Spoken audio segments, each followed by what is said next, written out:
Shalom, shalom, paix et grâce à vous dans le merveilleux nom de Jésus-Christ, notre Seigneur.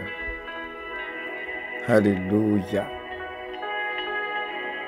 Exode 33, 13 à 17. La Bible dit, « Maintenant, si j'ai trouvé grâce à tes yeux, fais-moi connaître tes voies. Alors je te connaîtrai et je trouverai encore grâce à tes yeux. Considère que cette nation est ton peuple. » L'Éternel répondit, « Je marcherai moi-même avec toi et je te donnerai du repos. » Aujourd'hui, nous allons parler sur Dieu s'engage pour toi. Chers amis, combien j'ai été émerveillé en parcourant ce beau texte des Écritures et de réaliser le privilège que nous avons en Jésus-Christ d'être bénéficiaires de sa grâce. Nous découvrons à travers ce passage que Dieu s'engage sérieusement en faveur de ceux à qui il fait grâce. Oui, Moïse a voulu qu'un bon nombre d'entre nous se rassuraient de ce que la grâce de Dieu pouvait lui apporter. C'est vrai que de façon générale, nous ne sommes pas en droit de revendiquer quoi que ce soit à Dieu. Cependant, c'est tout de même lui qui, dans sa miséricorde et son amour, a décidé de nous accorder sa faveur et tout ce qui est rattaché.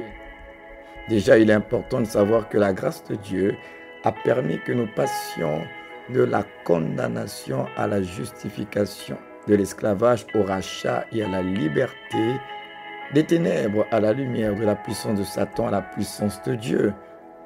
Dieu, dans sa grâce, nous a réconciliés avec lui-même et nous a donné accès à la salle du trône pour pouvoir vivre une communion parfaite avec lui.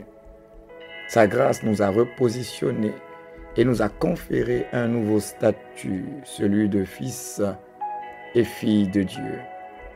Nous pouvons donc bénéficier de l'engagement de Dieu à nous faire connaître ses voies, à marcher avec nous et pour nous, à nous donner du repos, à nous distinguer et nous mettre au large comme il a distingué Israël au pays de Goshen, en faisant en sorte qu'aucune plaie de l'Égypte ne les atteigne. Dieu s'engage à répondre à nos prières. Selon le psaume 23, 1 à 3, Cantique de David, Éternel est mon berger, je ne manquerai de rien. Il me fait reposer dans de verts pâturages. Il me dirige près des eaux paisibles. Le même psaume, les versets 4 à 6. Quand je marche dans la vallée de l'ombre de la mort, je ne crains aucun mal, car tu es avec moi. Ta houlette et ton bâton me rassurent. Tu dresses devant moi une table en face de mes adversaires. Tu oins d'huile ma tête et ma coupe déborde. Oui, le bonheur et la grâce m'accompagneront tous les jours de ma vie et j'habiterai dans la maison de l'Éternel jusqu'à la fin de mes jours. Alléluia, gloire à Dieu. Mes amis, en Christ, celui qui est l'auteur de la grâce, nous sommes considérés comme son peuple, ses enfants. Alors, puisqu'il en est ainsi, nous devons nous réjouir de savoir que Dieu est avec nous et que tant que nous vivrons, nul ne tiendra devant nous, car avec Dieu nous ferons des exploits et il écrasera nos ennemis.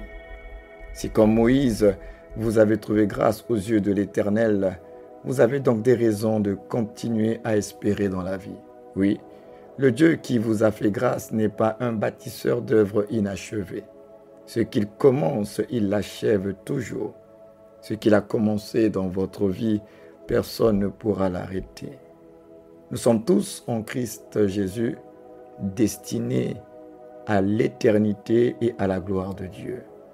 Nous ne sommes pas Monsieur Tout-le-Monde et notre destinée ne sera jamais commune à celle du commun des mortels. Non, nous sommes en Christ et ce que nous allons pleinement devenir n'a pas encore été manifesté. Une chose est certaine, Dieu fera toujours resplendir ses enfants dans ce monde comme des étoiles dans la nuit sombre et ténébreuse. Oui, il le fera à cause de la valeur ajoutée qui est en nous, à savoir Christ. C'est Christ en nous qui est et qui sera toujours notre espérance dans les situations de désespérance et de détresse. Alors, mes amis, nous pouvons tous remercier Dieu pour sa grâce qui a été pour chacun de nous qui avons cru une source de salut. Que Dieu vous bénisse.